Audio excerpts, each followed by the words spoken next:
This next segment of our program is called the Community Moment. It's where we invite someone from the Oasis community to get up and to share kind of a brief thought for the day. You know, tentatively kind of 10 minutes or less. And sometimes people talk about the story of their journey to free thought. Sometimes they talk about another life experience they've had, an idea from a book you've read. We've had all kinds of great community moments. We're committed to bring a diversity of voices to the table here. So if you'd like to do one, please get with me, and we'd love to get you on the schedule. This week we have a veteran community moment presenter, one of the kind of backbone members without whom a lot of stuff wouldn't happen around here. Give a warm welcome to our good friend, Fred Thompson. So I'm headed home on the Katy Freeway. It isn't rush hour. Traffic's flowing just fine at the posted speed limit. I'm driving in the far right lane because I'm taking the next exit. The driver just ahead of me and one lane to my left signals the intent to merge into my lane ahead of me. I notice it's a little old lady who can barely see over the steering wheel, and she's looking back at me. I surmise she's thinking, is there enough space for me to get in? She's driving a white Buick. I'm going to propose two options, and then I'll ask for a show of hands about which of the two you prefer. So here are the two options. One, I take my foot off the gas to increase the separation between me and the car ahead so the other driver can merge into my lane more easily. The second option, I give it the gas to close the gap so she can't get in because she'll slow me down. Okay, who prefers the first option? Show of hands. Okay. Who prefers the second option? Nobody? The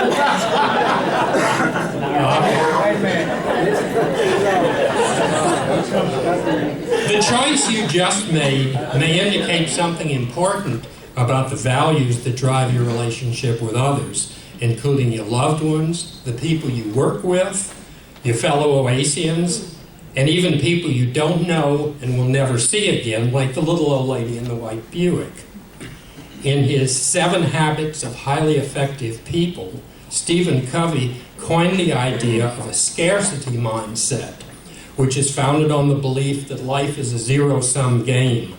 If someone else wins or is successful, that means you lose. So you must always ensure that you are the winner and that the other person is a loser. He contrasts this with an abundance mindset, a concept in which a person believes if we just cooperate, there are enough resources and successes to share with others. Individuals with an abundance mindset typically are more emotionally secure people who are able to celebrate the successes of others without feeling threatened by those other people's successes. If you voted to help the little old lady get in ahead of me, you probably have an abundance mindset. If you chose to close the gap, to cut her off so she couldn't get in ahead of me, you may have a scarcity mindset. I couldn't help but notice everybody here today are among those emotionally secure people who have an abundance mindset. So everybody who voted to let the little old lady in ahead of me, you are a true Oasian, kind, generous, and compassionate. So go ahead, pat yourself on the back. Oh, wait a minute, I forgot something. You did demonstrate an abundance mindset, and you showed kindness for a stranger, but that was in a low-stress situation where the emotional cost to you was insignificant. The way you react in a high-stress situation might be somewhat different. Let's consider another Houston traffic example. It is a rush hour. Everybody in the exit lane is trapped in stop-and-go traffic. Those drivers who have an abundance mindset patiently wait in the exit lane, knowing we'll all get home sooner if we just cooperate and wait our turn. But when you finally reach the exit, the driver in the left lane, the lane that's moving next to you, is trying to barge into your lane, so you'll be forced to brake and let him cut into line ahead of you. Has anybody ever had that experience? Of course you have. So how do you respond in this situation? If you let him in, he wins and you lose. I'm not going to offer alternatives here, but we need to think more rationally in this situation than we did in the situation with the little old lady. There's a very primitive part of our brain called the limbic cortex. Many people call it our lizard brain because the limbic system is about all the lizard has for brain function. The limbic system is charged with some of our most primitive functions, which is sometimes called the 4 F's. And they are fighting, fleeing, feeding, and what is that? Do you remember what the 4th F is? The 4th F is mating, of course. There's another word for it, but we are a family-oriented group and we don't use that F word here. In this situation, your lizard brain is telling you to cut the asshole off so he can't get in ahead of you. Either you fight or he wins, and you must not let him win. Meanwhile, your rational brain is telling you it's not worth the potential consequences of a showdown between two 4,000-pound vehicles. This is Texas. He could have a gun. You could get another dent in your car. Or if a cop sees you, he could charge both of you with attempted vehicular assault. It's not worth it. The point I'm making here isn't about whether you choose to fight or acquiesce in this situation.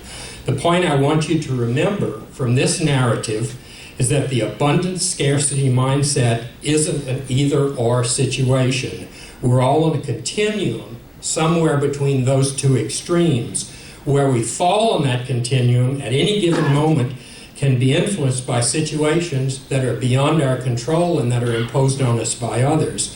When the guy in the truck cuts in front of me in the exit lane, I suddenly find myself in a win-lose situation, and I can instantaneously go from an abundance mindset to a scarcity mindset. My lizard brain just wants to kill him. It's that simple. It might seem I'm trivializing this concept using a silly Houston traffic example, but I believe we reveal our true selves in those high-stress situations where our lizard brain tries to hijack our rational mind, and the things we value, like rational thought, empathy, and compassion, are pushed aside.